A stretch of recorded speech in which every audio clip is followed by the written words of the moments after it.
Mais ce dont vous parlez, c'est les commissions, donc commission usurpation du titre, commission règlement des différends. C'est pas tous les mois, c'est quand on a des dossiers, on les traite, on les expose, et on essaye de faire en sorte que le plaignant, donc le pétitionnaire, se retrouve un petit peu avec le maître d'œuvre, l'architecte, avec ce qu'on appelle la commission de conciliation. Alors, il y a conciliation, il n'y a pas de conciliation. D'où l'avantage de signer aussi un contrat d'architecte, parce que sur le contrat d'architecte, il y a un article qui traite de la résiliation et qui traite aussi des suites juridiques. Donc, si vous signez un contrat d'architecture, avant d'aller voir un juge, avant de porter le dossier en justice, vous devez passer par la commission de conciliation. Si toutefois il n'y a pas de conciliation, on dresse un PV de non-conciliation et là vous pouvez aller voir le juge. Si vous avez signé un contrat d'architecte et que vous allez directement voir le juge, il va vous dire non, non, non, non, vous devez passer par l'ordre. Maintenant, il y a d'autres types de contrats qu'utilisent certains maîtres d'œuvre.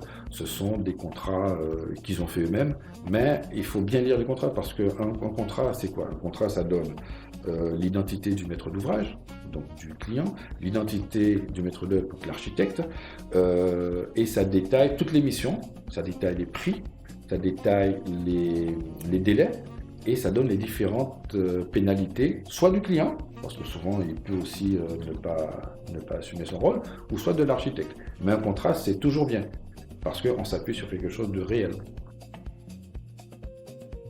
Dans cette société où, vous savez, nous sommes en crise, il y a toujours des récessions et tout, une personne qui construit va faire un prêt.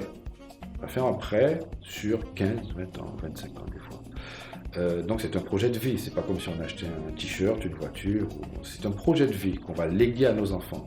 Et quand on est mal conseillé, eh bien ça peut gâcher une vie, ça peut amener à des dépressions, ça peut amener à des burn-out, ça peut amener, ici non, mais je sais qu'en métropole il y a eu des suicides.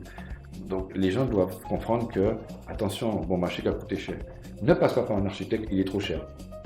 Ça, c'est papa qui dit ça, c'est tonton qui dit ça, c'est le cousin, c'est le voisin. Passe par un tel parce que je le connais.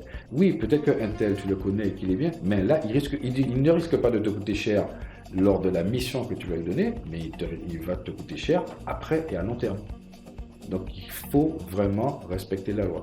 Lorsque vous voulez vous défendre, vous ne prenez pas votre arme pour abattre quelqu'un. Vous passez par un avocat, vous passez par un juge.